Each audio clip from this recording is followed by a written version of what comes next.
नमस्कार, मैं हूं प्रखर श्रीवास्तव। हमारे खास कार्यक्रम पूरा सच में आपका स्वागत है। और खबरों की दुनिया में पूरा सच बहुत जरूरी होता है, क्योंकि झूठ से भी खतरनाक होता है अधूरा सच, और इसी तरह खतरनाक होती है अधूरी खबर। इसलिए हर खबर का पूरा सच हम आपको बताएंगे, वो भी तथ्यों, तर्कों और सबूतों के साथ। तो आइए बिना देर किए देखते हैं पूरा सच।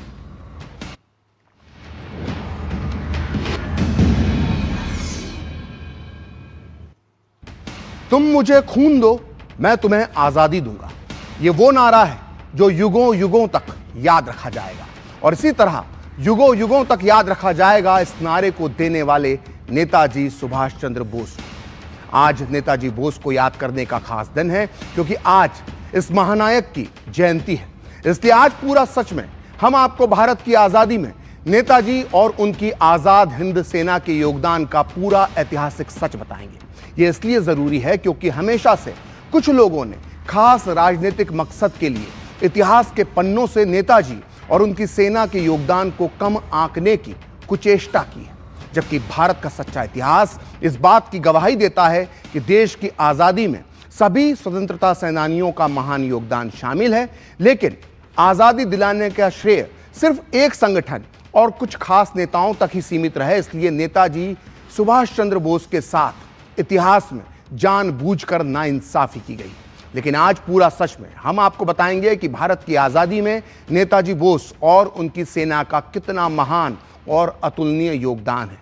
आज हम आपको बताएंगे कि बोस या कांग्रेस किसने दिलाई भारत को आजादी। तो देखते हैं पूरा सच पूरे विस्तार के साथ।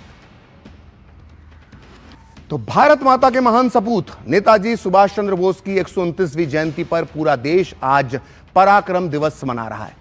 मुख्य समारोह अंडमान और निकोबार द्वीप समूह में हो रहा है। केंद्रीय संस्कृति मंत्रालय कटक से लेकर कोलकाता तक नेताजी के जीवन से जुड़े और विरासत से जुड़ी जो जगहें हैं, वहां पर देश के 13 जगहों पर पराक्रम दिवस का उत्सव मनाया जा रहा है, जो नेताजी के साहस, बलिदान और देशभक्ति की अमर विरासत को श्रद्धांजलि है। नेताजी की जयंती पर दिल्ली में संविधान सदन के सेंट्रल हॉल में उन्हें पुष्पांजलि अर्पित की गई। उपराष्ट्रपति सीपी राधाकृष्णन ने कटक और कोलकाता में हुए पराक्रम दिवस समारोह में हिस्सा लिया और नेताजी के योगदान को याद किया। प्रधानमंत्री नरेंद्र मोदी ने सिलसिलेवार पोस्ट के जरिए सोशल मीडिया पर नेताजी से जुड़े कई खास पलों, स्मृतियों और उनकी सरकार द्वारा किए गए अहम प्रयासों का विस्तार से उल्लेख किया। पराक्रम दिवस पर अपने संबोधन में प्रधानमंत्री मोदी ने कहा कि पराक्रम दिवस राष्ट्र की सामूहिक भावना का अभिन्न पर्व बन चुका है। स्वतंत्रता संग्राम में अंडमान निकोबार से जुड़े इतिहास को याद दिलाते हुए पीएम मोदी ने कहा कि आजादी के बाद सत्ता में पहुंचे लोग आजादी का श्रेय सिर्फ एक परिवार तक सीमित रखना चाहते थे और इसी राजनीतिक स्वार्थ में देश के इतिहास में नेताजी की उपेक्षा कर दी गई। तो आप भी पहले सुनिए पीएम नरेंद्र मोदी ने क्या कहा, फिर हम आपको बताएंगे देश की आजादी में नेताजी के योगदान का पूरा सच। आजादी के बाद अंडमान निकोबार द्वीप समूह के इस गौरवशाली इतिहास को सहेजा जाना चाहिए था, लेकिन उस दौर में सत्ता में पहुंचे लोगों के भीतर एक असुरक्षा की भावना थी। वो आजादी का श्रेय केवल एक परिवार तक सीमित रखना चाहते थे। इस राजनीतिक स्वार्थ में देश के इतिहास की उपेक्षा कर दी गई। अंडमान निकोबार को भी गुलामी की पहचान से जुड़ा रहने दिया गया। इसके द्वीप आजादी के 70 साल बाद भी अंग्रेज अधिकारियों के नाम से जाने जाते थे। हमने इतिहास के इस अन्याय को खत्म किया। इसलिए पोर्ट ब्लेयर आज श्री विजयपुरम बन चुका है। तो आज पराक्रम दिवस के ऐतिहासिक मौके पर पूरा सच में हम तथ्यों, तर्कों और सबूतों के साथ आपको यह बताएंगे कि भारत की आजादी में नेताजी सुभाष चंद्र बोस और उनकी आजाद हिंद सेना का कितना महान योगदान था। हम आपको उस दौर के नेताओं के बयान बताएंगे, साथ ही बताएंगे ब्रिटिश सरकार की खुफिया रिपोर्ट्स, जिनके आधार पर यह पूरा सच बाहर निकलेगा कि अंग्रेजों ने अगर भारत छोड़ा तो इसके पीछे नेताजी और उनकी सेना एक बहुत बड़ी वजह थी। और इसकी शुरुआत हम करेंगे ब्रिटेन के पूर्व प्रधानमंत्री एटली से। फरवरी 1947 में तत्कालीन ब्रिटिश प्रधानमंत्री एटली की सरकार ने ही भारत को आजादी देने का फैसला लिया था। जाहिर है प्रधानमंत्री एटली ने दुनिया का इतिहास बदलने वाला यह फैसला लेने से पहले हर मुद्दे पर बहुत बारीकी से गौर किया होगा। भारत को क्यों आजाद करना है, इसका भी उन्होंने अध्ययन किया होगा।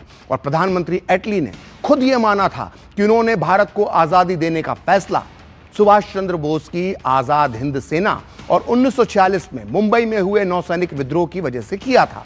दरअसल एटली 1956 में कोलकाता आए थे।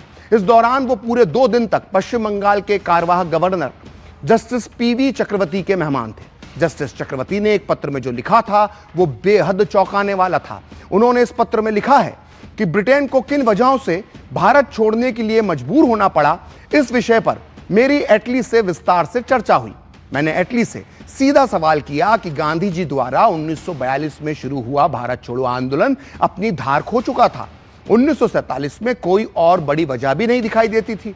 फिर क्या कारण था कि अचानक आपकी ब्रिटिश सरकार ने भारत को आजाद करने का फैसला कर लिया? जवाब में एटली ने कई कारण गिनाए, लेकिन उन सब में सबसे मुख्य कारण जो था वो था भारतीय सेना और नौसैनिकों में ब्रिटिश सरकार के प्रति बढ़ता असंतोष और अविश्वास। एटली के मुताबिक इस असंतोष के बढ़ने का प्रमुख कारण सुभाष चंद्र बोस की आजाद हिंद फौज थी। तो नेताजी सुभाष चंद्र बोस जब तक जर्मनी और जापान में थे तब भी अंग्रेज उनके नाम से कांपते थे, और जब वो रहस्यमय तरीके से लापता हो गए तब भी अंग्रेजों के अंदर उनका डर बना रहा। दरअसल विश्व युद्ध खत्म होने के बाद आजाद हिंद सेना के समर्थन में जिस तरह का माहौल बना, उसने अंग्रेजों को बुरी तरह से डरा दिया था। अब अंग्रेजों को समझ में आ गया था कि चंद हजार गोरे सैनिकों के जरिए वो 25 लाख की भारतीय सेना को काबू में नहीं रख सकते हैं। सुभाष चंद्र बोस ने आजाद हिंद सेना बनाकर भारतीय सैनिकों को ऐसी प्रेरणा दे दी है जो कभी भी बगावत का लावा बनकर फूट सकती है, ये अंग्रेज समझ चुके थे। और इस बात का सबूत मिलता है ब्रिटिश इंडियन आर्मी के commander in chief Claude Auchinleck की उस सरकारी रिपोर्ट से जो उन्होंने भारत के तत्कालीन वायसराय लॉर्ड वेवेल को भेजी थी। 24 नवंबर 1945 को भेजी गई ये ओरिजिनल रिपोर्ट आज भी लंदन की ब्रिटिश लाइब्रेरी के वॉवेल पेपर्स के नाम की एक फाइल में संभाल कर रखी गई है। जिसे शक हो वो देख सकता है वहां जाकर। और इस रिपोर्ट में ऑचिनलेक ने जो लिखा था उससे साफ हो जाता है कि अंग्रेज सरकार नेताजी बोस की वजह से भारतीय सैनिकों से किस कदर डरी हुई थी। British commander in chief Claude Auchinleck अपनी रिपोर्ट में लिखते हैं, मुझे और मेरे सलाहकारों को लगता है कि यह समय आजाद हिंद सेना के राष्ट्रवादी जज्बे को पहचानने और उसे स्वीकार करने का है। बहुत विचार करने के बाद मुझे लगता है कि आज भारतीय सैनिक भारत की आजादी के पक्ष में हैं। भारतीय सेना की कई यूनिट्स पूरी तरह से भारत की आजादी का समर्थन कर रही हैं। अगर आजाद हिंद सेना के सैनिकों को फांसी पर लटकाया गया तो इसका परिणाम काफी भयंकर होगा। ऐसे में यह राय है कि आगे उन पर मुकदमा ना चलाया जाए। तो जापान की धरती से सुभाष चंद्र बोस ने अंग्रेजी साम्राज्य को खुली चुनौती दी थी। टोक्यो और सिंगापुर में दिए गए उनके ओजस्वी भाषणों में दास्ता की हर जंजीर तोड़ने का संकल्प गूंज उठा था। उन्होंने कहा था कि तुम मुझे खून दो, मैं तुम्हें आजादी दूंगा। और यही शब्द भारतीय आत्मसम्मान की हुंकार बन गए। आजाद हिंद सेना के सिपाहियों को संबोधित करते हुए नेताजी ने गर्जना की, चलो दिल्ली। यह नारा सिर्फ सैन्य अभियान नहीं बल्कि गुलामी के विरुद्ध राष्ट्रव्यापी विद्रोह का उद्घोष था। जापान से उठी यह आवाज भारत की आजादी की दिशा बदलने वाली साबित हुई। 4 जुलाई 1943 को नेताजी ने जापान में जो कहा था उसका पूरा सच भी आपको पता होना चाहिए। आइए सुनते हैं नेताजी बोस का ऐतिहासिक भाषण खुद उनकी ओजस्वी वाणी में। भारतीय हुकूमत का मकसद क्या होगा? सिर्फ लड़ना और हिंदुस्तान को आजाद करना। हमारे सामने एक ही प्रोग्राम रहेगा, फाइटिंग प्रोग्राम। लड़ाई का इंतजाम करना, लड़ाई शुरू कर देना और कामयाब करना लड़ाई। जब हम फिर लाल किले दिल्ली में जाकर वह हमारे विक्ट्री परेड करेंगे,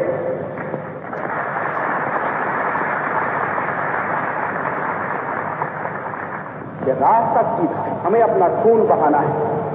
हमें कुर्बानी उठाना है, सब रुकावटें का सामना करना है, आखिर में कामयाब होंगे। इस रास्ते में हम क्या दिखें? हम सब गुलाम हैं। हमारे हाथ में हाथ है क्या? हमारे रास्ते में आएगी भूख, प्यास, तकलीफें, विपदें, मौत। कोई नहीं कह सकता है जिन लोग इस जंग में शरीक होंगे उनसे कितने लोग निकलेंगे जिंदा हो। कोई बात नहीं है हम जिंदा रहेंगे या तो मरेंगे, कोई बात नहीं है। बात कोई सही बात यह है, आम बात यह है, आखिर में हमारी कामयाबी होगी, हिंदुस्तान आजाद होगा। तो हम इस बात का पूरा सच जानने की कोशिश कर रहे हैं कि कैसे इस देश को नेताजी के अहम योगदान की बदौलत आजादी मिली। इस कड़ी में हम आपको बता रहे हैं एक ऐसे नेता का बयान जिसकी महानता और सच्चाई पर किसी को शक नहीं है। मैं बात कर रहा हूं डॉक्टर भीमराव बाबा साहेब अंबेडकर की, जिनका खुद यह मानना था कि भारत को आजादी नेताजी सुभाष चंद्र बोस और आजाद हिंद सेना की वजह से मिली। डॉक्टर अंबेडकर ने इतनी बड़ी बात 1955 में बीबीसी रेडियो को दिए एक इंटरव्यू में कही थी। यह इंटरव्यू आज भी YouTube पर मौजूद है और आप इसे खुद डॉक्टर अंबेडकर की आवाज में सुन सकते हैं। इस इंटरव्यू में बाबा साहेब अंबेडकर ने कहा था कि सुभाष चंद्र बोस ने जो आजाद हिंद सेना बनाई थी उसकी वजह से भी अंग्रेजों ने भारत को आजाद करने का फैसला लिया। अंग्रेज इस भरोसे में भारत पर हुकूमत कर रहे थे कि इस देश में राजनेता चाहे जो भी कर लें, फिर भी भारतीय सैनिकों की अंग्रेज सरकार के लिए वफादारी कभी नहीं बदलेगी। लेकिन सुभाष चंद्र बोस की वजह से अंग्रेजों का यह भरोसा, यह भ्रम पूरी तरह से चकनाचूर हो गया। अंग्रेजों को यह समझ आ गया था कि उन्हें तबाह करने के लिए भारतीय सैनिकों को एक पलटन बनाने के लिए उकसाया जा सकता है। तो सुना आपने, डॉक्टर अंबेडकर का यह साफ साफ मानना था कि इस देश को आजादी नेताजी सुभाष चंद्र बोस की वजह से मिली है। लेकिन सिर्फ डॉक्टर अंबेडकर की बात को पूरा सच मान लेने भर से यह पड़ताल पूरी नहीं हो सकती है। इस देश को आजादी दिलाने में किसका कितना योगदान था, इस पर हमें और भी लोगों के बयानों का सहारा लेना पड़ेगा। लिहाजा आज हम पूरे सबूतों के साथ देश, काल, स्थिति और परिस्थिति का अध्ययन करेंगे। दरअसल 1939 में जब दूसरा विश्व युद्ध शुरू हुआ था, तभी से सुभाष चंद्र बोस ये चाहते थे कि कांग्रेस को अंग्रेज सरकार के खिलाफ एक बड़ा आजादी का आंदोलन शुरू करना चाहिए, क्योंकि इस वक्त अंग्रेज कमजोर हैं, जर्मनी से डरे हुए हैं। लेकिन गांधी, नेहरू और कई बड़े नेता उस जमाने के उनके इस विचार से सहमत नहीं थे, नेताजी की बातों से सहमत नहीं थे। लिहाजा नेताजी बोस को कांग्रेस से इस्तीफा देना पड़ा।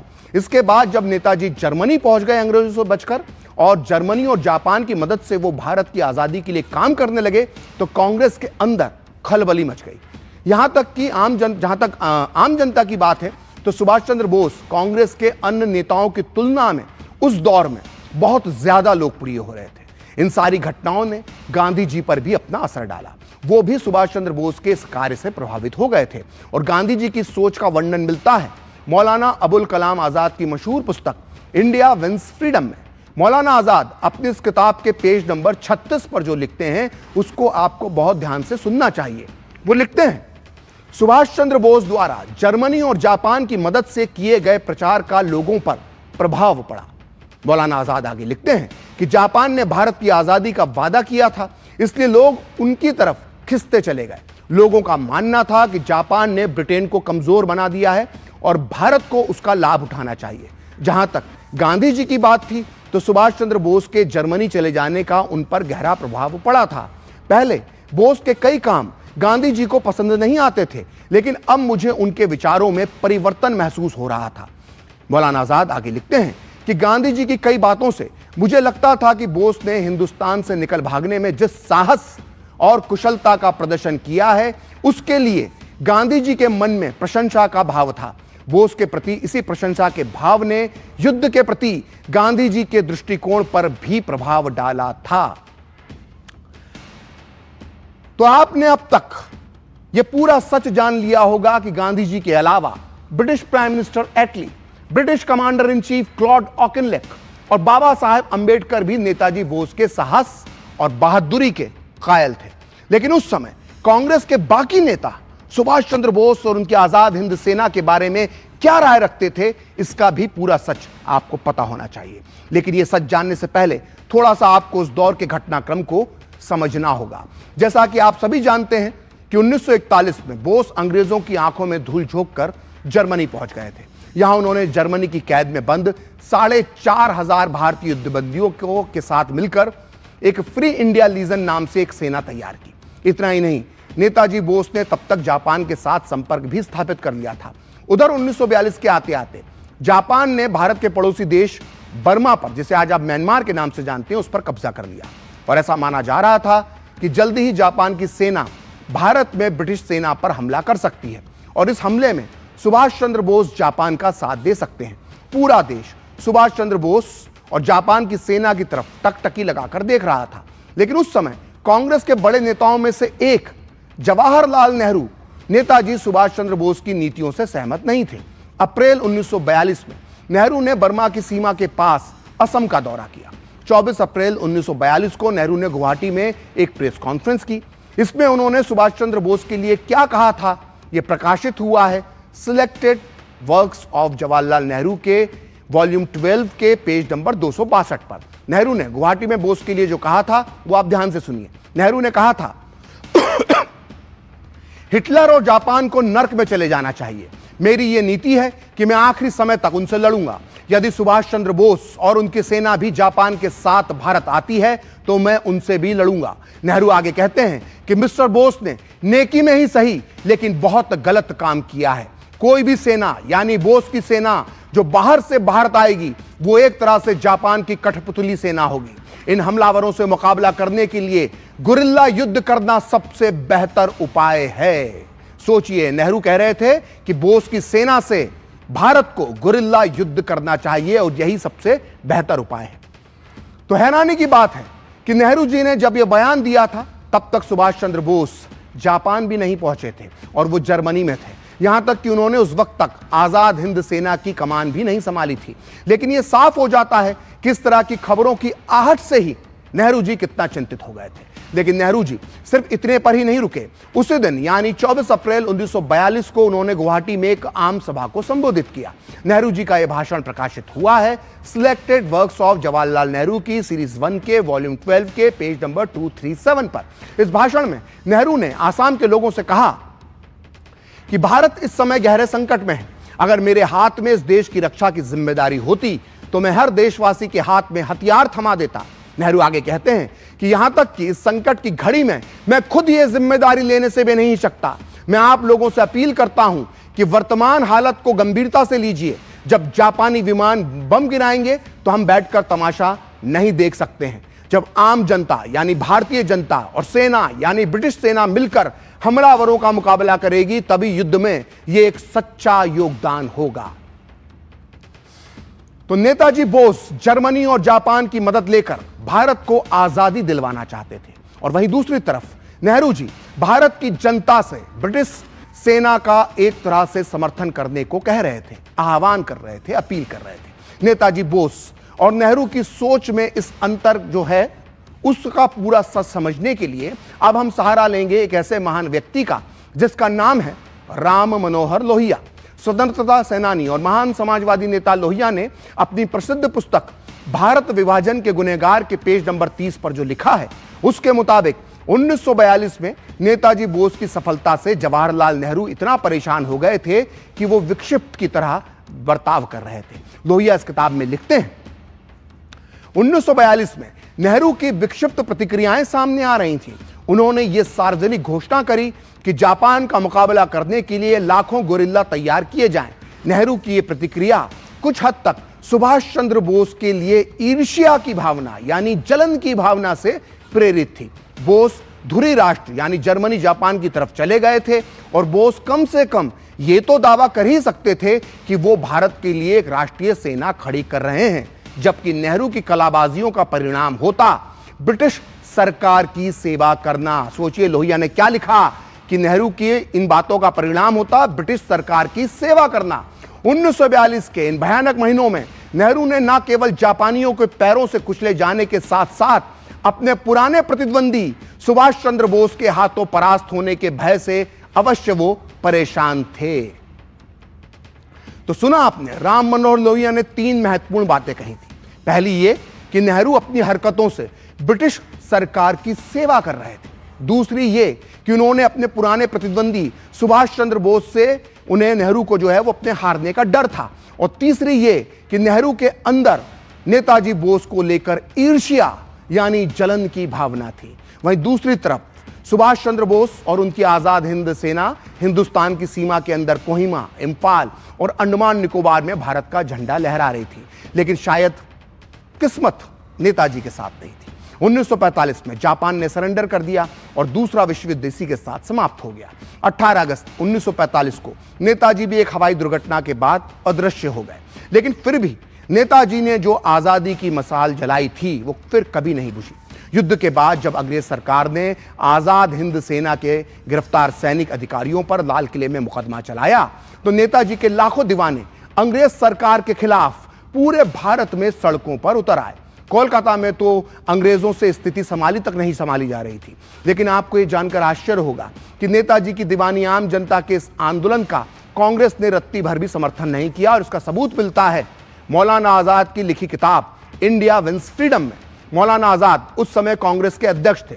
मौलाना आजाद अपनी इस किताब के पेज नंबर 128 पर लिखते हैं कि कांग्रेस ने यह फैसला लिया था कि फिलहाल कोई आंदोलन नहीं होना चाहिए, देश को चुपचाप यह देखना चाहिए कि कांग्रेस क्या निर्देश देती है। कलकत्ता में कुछ प्रदर्शनों में हिंसा की घटनाएं हुई। दिल्ली में लोगों ने सरकारी भवनों में आग लगाने की कोशिश की और सरकारी संपत्ति नष्ट की। जब मैं वायसराय लॉर्ड वेवल से मिला तो उन्होंने कहा कि इस तरह की घटनाएं कांग्रेस के भरोसे से मेल नहीं खाती। ध्यान दीजिए, कांग्रेस ने भरोसा दिया था कि जनता कुछ नहीं करेगी। और फिर मौलाना आजाद लिखते हैं कि तब मुझे स्वीकार करना पड़ा कि लॉर्ड वेवल की शिकायत उचित है। तो देखा आपने, नेताजी बोस के समर्थक सड़कों पर उतर गए थे और कांग्रेस के तत्कालीन अध्यक्ष मौलाना आजाद को अंग्रेजों की शिकायत उचित लग रही थी, सही लग रही थी। खैर, नेताजी और आजाद हिंद सेना के समर्थन में देश में एक तरह से बगावत का माहौल बन गया था।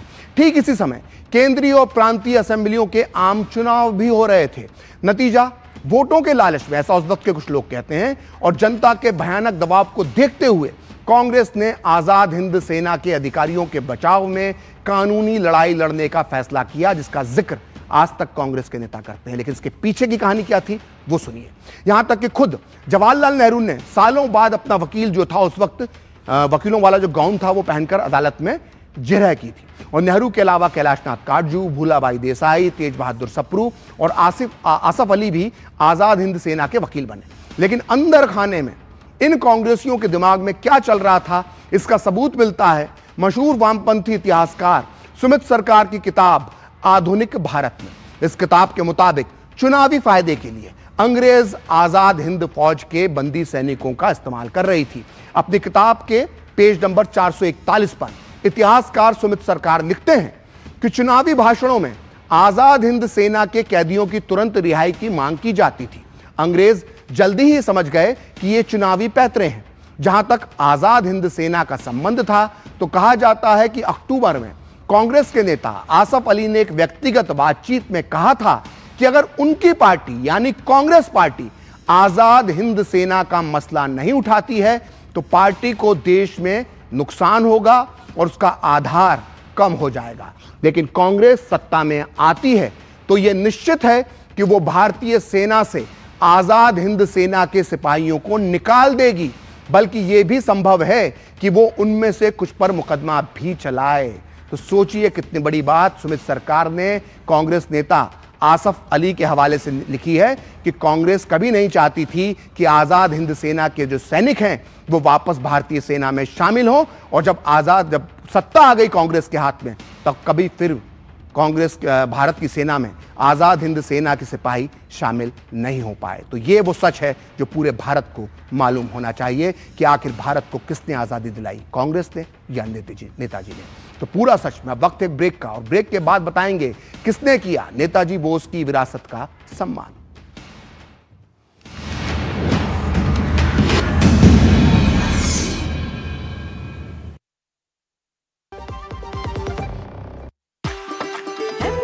कसूरी मेथी लाजवाब है, लाजवाब है। स्वाद और सुगंध इसकी लाजवाब है, लाजवाब है। अगर MDH कसूरी मेथी नहीं डाला तो खाली हाथ मलते रह जाओगे। एक एक पत्ता हाथ से चुना, स्वाद और सुगंध जगाए कई गुना। MDH अरे आराम से आओ।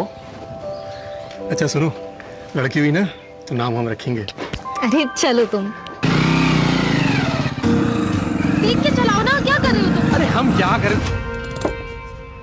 7वें महीने में तुमको दीदी के यहाँ छोड़ आएंगे, डिलीवरी वहीं होगी। बेटा पहला बच्चा घर ही में होता तो। अम्मा पक्की सड़क तो है नहीं यहाँ, एम्बुलेंस भला कैसे आएगी बताओ? हमारे समय भी सड़क नहीं थी, बच्चे घर पर होते थे। आज भी पक्की सड़क नहीं है, पता नहीं कब बनेगी सड़क। कल सुबह चलना है दीदी के घर। अब तो मुझे कहीं नहीं जाना। अब क्या बात हो गई? अरे सड़क बन गई है, गांव से सीधा अस्पताल। अच्छा सड़क ये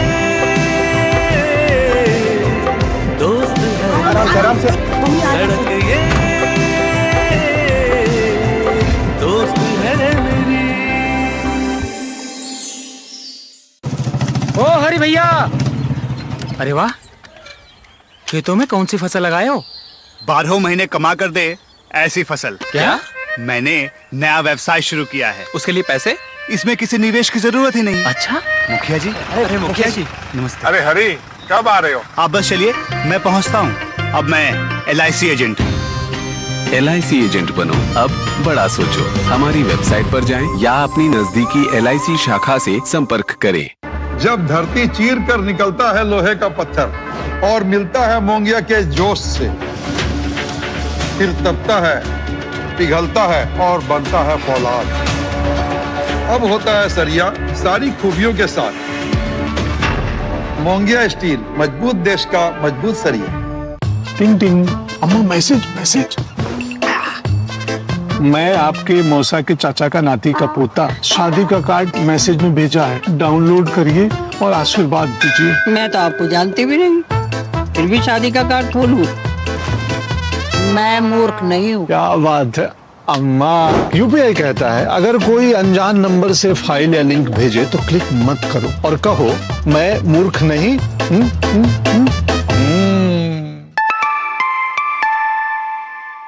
जाइए आप भी किसी का टेस्ट लीजिए। गोल्डी छोले मसाले, जहाँ जाए रिश्ते बनाए। गोल्डी लाए हैं फ्रेश लॉक टेक्नोलॉजी, जो रखे मसालों को हर समय फ्रेश।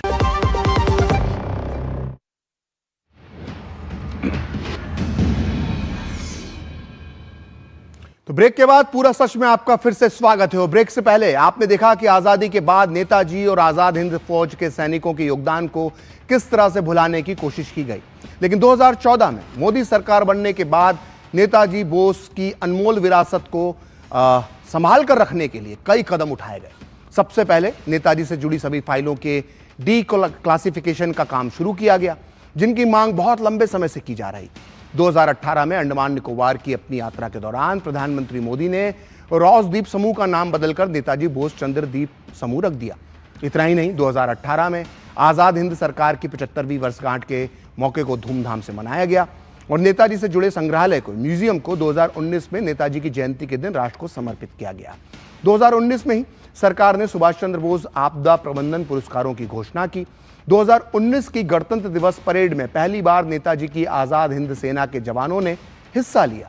2021 में नेताजी की जयंती को पराक्रम दिवस के रूप में मनाने का सरकार ने फैसला लिया और नेताजी सुभाष चंद्र बोस की 125वीं जयंती वर्ष के दौरान कई आयोजन किए गए और 2022 में दूसरे पराक्रम दिवस पर इंडिया गेट पर नेताजी की होलोग्राम प्रतिमा का अनावरण किया गया।